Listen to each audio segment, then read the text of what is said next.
अचानक पाहुण्याचा फोन आला आणि सांगितलं आम्ही एका तासात येत आहेत आणि जेवण करून जाणार. तर घरी पाहते तर फ्रीजमध्ये काहीच नव्हतं. तर घेतला मी एक कांदा, टोमॅटो, थोडंसं खोबऱ्याचा तुकडा आणि कांदा कट करून घेतला.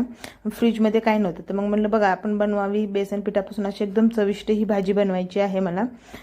तर मी कांदा कट करून घेतला. त्याच्या मीडियम साईजचाच कांदा घ्यायचा आहे. थोडंसं तेल टाकायचं, छान परतवून घ्यायचा म्हणजे भाजून घ्यायचं आहे. ही कमी वेळेमध्ये अगदी चविष्ट आणि चवदार खूप छान ही भाजी लागते.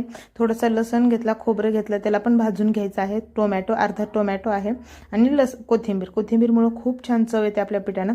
मसाला थंड होईपर्यंत मी ते 3 चमचे बेसन पीठ घेतलेलं आहे. थोडंसं हळद, तिखट आणि धनजिरं पूड आणि मीठ आणि कोथिंबीर टाकायची आणि आपल्याला छान पीठ मळून घ्यायचं आहे. छान थोडं पाणी वापरून हे घट्ट असा उंडा आपल्याला याचा बनवून घ्यायचा आहे. हाताला चिटकतं तर तेल लावून थोडंसं हे करून घ्यायचं आपल्याला आणि हे 2 उंडे करून हे ठेवून द्यायचं.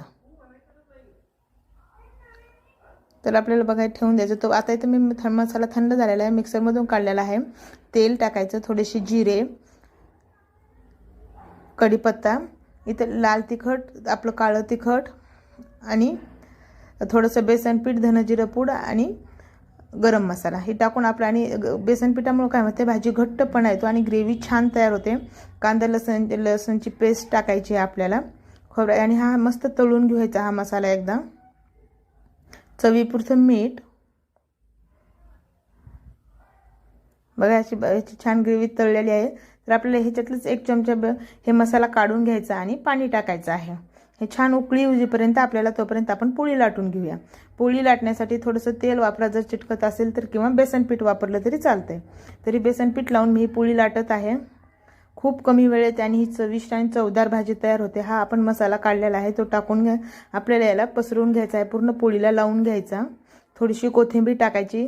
2 मिनिटाचं अंतर ठेवून आपल्याला ह्या वड्या याचे पाडून घ्यायचे आहेत, याला कापून घ्यायचे आहे.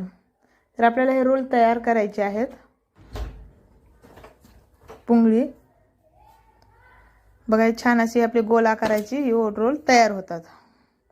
दुसरी पण पोळी मी अशीच लाटून घेत आहे आणि उकळी आलेल्या भाजीमध्ये आपल्याला हे सोडून घ्यायचं आहे. बघा आणि उकळी आली की ह्याला 10 मिनिटं शिजू द्यायची. अगदी कमी वेळेत आणि ही चविष्ट भाजी तयार होते. या भाजीला काय नाव देतात, तुमच्या इकडे काय म्हणतात ते नक्की सांगा. तुम्ही कधी बनवतात का कमेंटमध्ये मला नक्की सांगा.